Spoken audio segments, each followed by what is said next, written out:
राज्यातील 29 महानगरपालिकांच्या निवडणुकीचा निकाल 16 जानेवारी रोजी जाहीर झाला.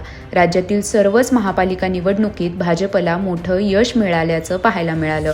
तसेच पुणे आणि पिंपरी चिंचवड महापालिकेत देखील भाजपचा मोठा विजय झाला आहे. अशातच पुण्यात शिवसेना ठाकरे गटाला फारसं यश मिळवता आलं नाही. शिवसेना ठाकरे गटाचे नेते वसंत मोरे यांचा पुणे महापालिकेच्या निवडणुकीत पराभव झाला.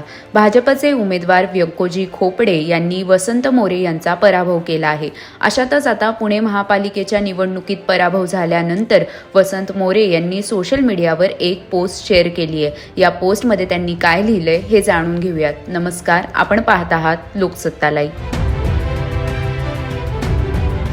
वसंत मोरे यांनी सोशल मीडियावर एक व्हिडिओ शेअर केला आहे. तुम्ही चाललेली चाल आणि तुम्ही रचलेला कट एक नंबर होता बघा. जवाब फक्त एक चुकी झाली तुमच्याकडनं. तुम्ही माणूस चुकीचा निवडला. या व्हिडिओला त्यांनी कॅप्शन दिलं, 4 वर्ष पुणे शहरात कोणतेही पद नसताना गरीब मायबाप जनतेचा आधार बनून होतो आणि आता 20,867 पीडित, शोषित, प्रामाणिक जनतेने आशीर्वाद दिला आहे. परिणाम तर भोगावे लागतील ना. वसंत मोरे यांनी पोस्टमध्ये लिहिलेल्या शेवटच्या वाक्यामुळे राजकीय वर्तुळात चर्चेला उधाण आलं आहे.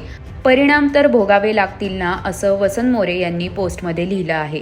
या वाक्याचा नेमका अर्थ काय, वसंत मोरे यांनी नेमका कुणाला इशारा दिला, याबाबत आता तर्कवितर्क लावले जात आहेत.